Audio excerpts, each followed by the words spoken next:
বারুইপুরে 12 বছরের নাবালিকাকে গণধর্ষণ, খুন। ময়নাতদন্তের রিপোর্টে শিউরে ওঠার মতো তথ্য।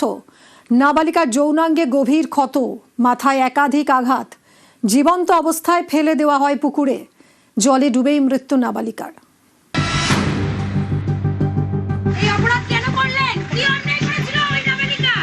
কজন ছিলে তোমরা? বারুইপুরে 12 বছরের নাবালিকাকে খুনের ঘটনায় চরম নৃশংসতা। গণধর্ষণের পর জীবন্ত অবস্থায় বস্তায় পুড়ে পুকুরে ফেলে দেওয়া হয় নাবালিকাকে। সোমবার ময়নাতদন্তের রিপোর্টে উঠে এসেছে এমনই সব তথ্য। সূত্রের খবর, ময়নাতদন্ত রিপোর্টে উল্লেখ করা হয়েছে নাবালিকাকে নৃশংসভাবে গণধর্ষণ করা হয়েছে। গোপনাঙ্গে একাধিক আঘাতের চিহ্ন রয়েছে। মাথায় ভারী কিছু দিয়ে বারবার আঘাত করা হয়েছে। এরপর জীবন্ত অবস্থায় ফেলে দেওয়া হয় পুকুরে। জলে ডুবেই মৃত্যু হয় নাবালিকার। এরপরই নাবালিকা খুনে গণধর্ষণ সহ একাধিক গুরুতর ধারায় মামলা রুজু করে পুলিশ।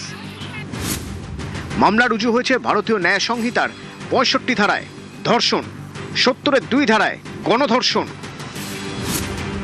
103-এর 1 ধারায় খুন, 238 ধারায় তথ্য প্রমাণ লোপাট এবং 61 ধারায় অপরাধমূলক ষড়যন্ত্র। শনিবার বিকেল বন্ধুর বাড়ি যাওয়ার জন্য বেরোয় নাবালিকা। এরপর থেকেই নিখোঁজ। রাত পর্যন্ত কোনো খোঁজ মেলেনি তার। রাতেই পুলিশের দ্বারস্থ হয় পরিবার।